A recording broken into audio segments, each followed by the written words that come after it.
একটা কথাই বলবো, একজন সুদর্শন পুরুষের থেকে একজন দায়িত্ববান পুরুষ হাজার গুণে সুন্দর। আজকের পর থেকে যদি কোনোদিন কাঁদতে দেখি, একদম ছেড়ে চলে যাব। কারণ আমি জানি আমাকে কেউ পছন্দ করবে না, আর আমি যে আপনার মতামত জানবো সেই যোগ্যতাও আমার নেই। তবুও আমাকে প্রতিনিয়ত ভুগতে হয়। সব কিছু মিলিয়ে আমার প্রচণ্ড কষ্ট হয়।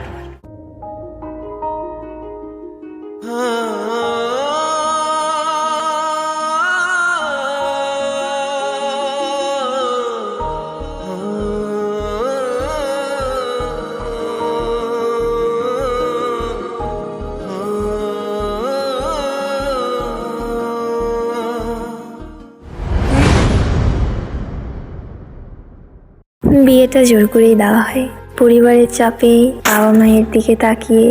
কাউকে বুঝতে দেয়নি আমি ইচ্ছার বিরুদ্ধে বিয়ে করছি। বিয়ের দিন রাতে আমার স্বামী যখন রুমে আসে, ভয়ে আমি কাঁদতে থাকি। এই দৃশ্য দেখে সে ভাবে হয়তো পরিবারের জন্য। তখন সে সান্ত্বনা দেয়, আমার স্বামী দেখতে মোটা, কালো। এটা দেখে আরও মন ভেঙে যায়। কলেজে সবার ক্রাশ, স্কুলের সবচেয়ে সুন্দরী, এমন নাম পেয়ে আসা মেয়েটার কপালে এরকম একজন জুটবে কখনো কল্পনা করিনি। ভয় কাটিয়ে উঠে তাকে স্পষ্ট বলে দিই, আমাকে স্পর্শ করার চেষ্টাটাও যেন না করে। অবাক হলাম, সে কিছু না বলে চুপচাপ ফ্লোরে শুয়ে পড়লো। কেমন যেন একটা খারাপ লাগা কাজ করলো। রাত প্রায় 3টা বাজে, তখন ঘুম আসছিল না। হঠাৎ শুনতে পাই হালকা কান্নার শব্দ। বুঝতে বাকি রইল না সে কাঁদছে। তখন প্রচণ্ড মেজাজ খারাপ হচ্ছিল। পুরুষ হয়ে আবার ন্যাকা কান্না কাঁদবে কেন? জিজ্ঞেস করলাম, সমস্যা কি? দেখি একদম চুপ হয়ে গেছে। আবার জিজ্ঞেস করলাম, কোনো উত্তর নেই। নিজে গিয়ে সামনাসামনি দাঁড়িয়ে জিজ্ঞেস করলাম, কান্না করার কি আছে? আমি কখনো কারোর সাথে রিলেশন করার কথা চিন্তাই করিনি, কারণ আমি জানি আমাকে কেউ পছন্দ করবে না। পরিবার থেকে বারবার মেয়ে দেখতাম, আর মেয়ে পক্ষ বারবার আমাকে দেখে বারণ করে দিত। তারপর আমি বাবা মাকে বারবার অনুরোধ করি আমার জন্য যেন আর কোনো মেয়ে না থাকে। আপনাকে দেখতে যাওয়ার সময়ও আমি বারণ করেছিলাম, কিন্তু কীভাবে যে কী হয়ে গেল আমি কিছুই বুঝতে পারিনি। কিন্তু এতটুকু জানি, নিশ্চয় আপনি আমাকে দেখার পর আর রাজি হতেন না। আর আমি যে আপনার মতামত জানবো সেই যোগ্যতাও আমার নেই। আমাকে সৃষ্টি করেছে আল্লাহ, এতে আমার কোনো হাত নেই। তবুও আমাকে প্রতিনিয়ত ভুগতে হয়। সব কিছু মিলিয়ে আমার প্রচণ্ড কষ্ট হয়। তার জন্য আমি কান্না করছি। ওনার এমন কথা শুনে কেমন যেন একটা মায়া কাজ করলো।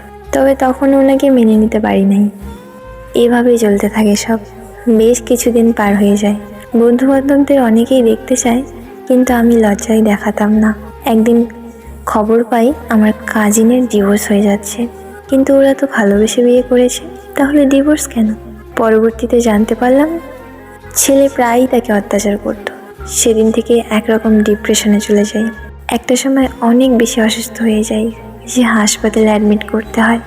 যেদিন রাতে হাসপাতালে নিয়ে যাওয়া হয়, সেদিন পুরো একটা রাত আমার স্বামী না ঘুমিয়ে আমার পাশে বসেছিল। ওনাকে একবার বলেই দিলাম গিয়ে ঘুমান, উনি কোনো উত্তর না দিয়ে বসে রইল। এর মাঝে আমার অক্সিজেন লেভেল অনেকটা কমে যায়। প্রায় 12 ঘন্টা মৃত্যুর সাথে ফাইট করি। এরপর যখন কিছুটা স্বাভাবিক হই, দেখি আমার চোখের সামনে সবাই আমাকে কিছুটা স্বাভাবিক হতে দেখে স্বস্তির নিঃশ্বাস ছাড়লো। কিন্তু খেয়াল করলাম আমার স্বামী বাচ্চাদের মতো কাঁদছে, সেই বাসরাতের মতোই। সেদিন প্রথমবার সে আমাকে স্পর্শ করে, কারণ আমি নিজেই তাকে কাছে আসতে বলি এবং বসে জড়িয়ে ধরি। সেদিন থেকে টানা 1 সপ্তাহ সে নিজে হাতে আমাকে খাইয়ে দিয়েছে। আমার প্রতিটা কাজ সে বলার আগেই করে দিচ্ছে। হঠাৎ খেয়াল করলাম মানুষটার প্রতি কেমন যেন একটা ভালোবাসা ও দুর্বলতা কাজ করছে। আর যাকে এরকম ঘৃণা লাগতো দেখতে, তাকেই পৃথিবীর সবচেয়ে সুদর্শন পুরুষ লাগছে।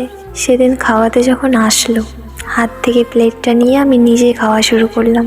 সে কিছু না বলে মন খারাপ করে চলে যাচ্ছিল। আমি মুচকি এসে ডেকে বললাম, এদিকে আসেন, বসেন। এরপর আমি তাকে খাইয়ে দিলাম। সেদিনও সে আবার কান্না করে দিয়েছে। মানে ওই মানুষটা শুধু কাঁদেই। এরপর আমি চোখ রাঙিয়ে বললাম, আজকের পর থেকে যদি কোনোদিন কাঁদতে দেখি, একদম ছেড়ে চলে যাব। সবশেষে একটা কথাই বলবো, একজন সুদর্শন পুরুষের থেকে একজন দায়িত্ববান পুরুষ হাজার গুণে সুন্দর।